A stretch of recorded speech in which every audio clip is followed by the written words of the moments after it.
Hi, this is Tammy Steves with the Eugene 4J School District.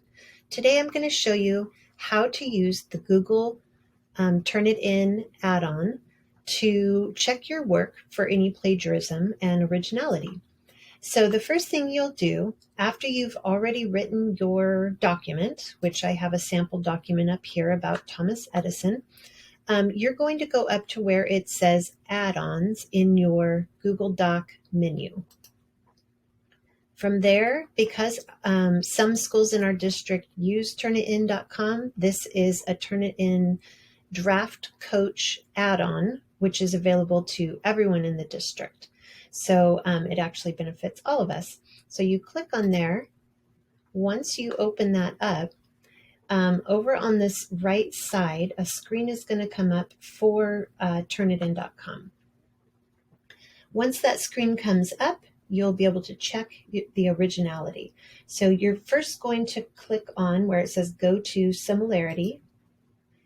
And at the bottom, it says Run Similarity Check. And that's what you're going to click. And it shows you have 2 checks left after this check. And so I'm going to go ahead and click Run. It takes a moment to go through, but I'll explain also the benefits of having 3 checks allowed. So you're going to be turning this in to your teacher, and this is going to help your teacher see that you have cited all your information correctly.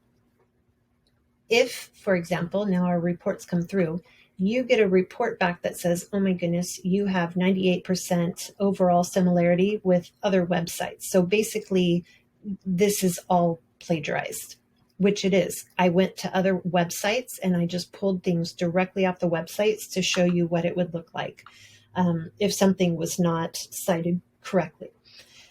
Notice that in the top paragraph, it's blue. The next one is green. The third is pink and purple. So you can go over on this right side and you can see exactly where each text was pulled. So number 1 is blue, just like that text. Number 2, etc. So this will help you understand where you need to go back and either paraphrase and give citations, like so you're giving credit, or maybe you just need to reword the whole thing, etc. So from here, after you got this report, you would be able to go back, fix any errors, and then you could run a new similarity check. And you can do that up to 3 times. So once you've done that and you're happy with it, you're going to click View Full Report.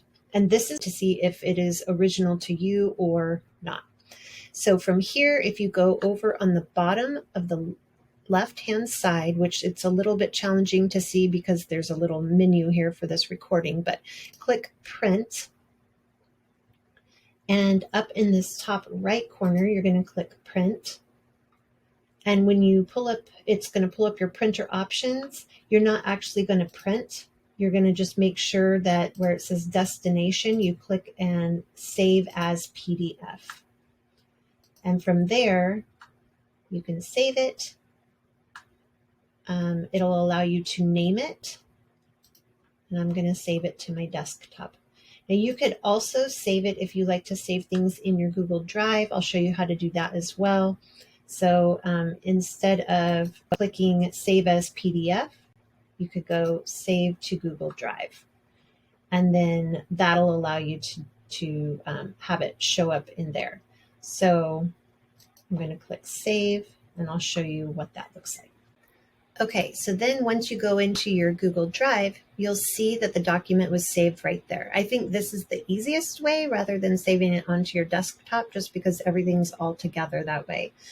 When you go into Canvas, you're going to turn in both your document and your originality report or your Turnitin.com report to your teacher, and that allows them to see that your work is not plagiarized. Hopefully this was helpful. If you have any questions, please contact your teacher.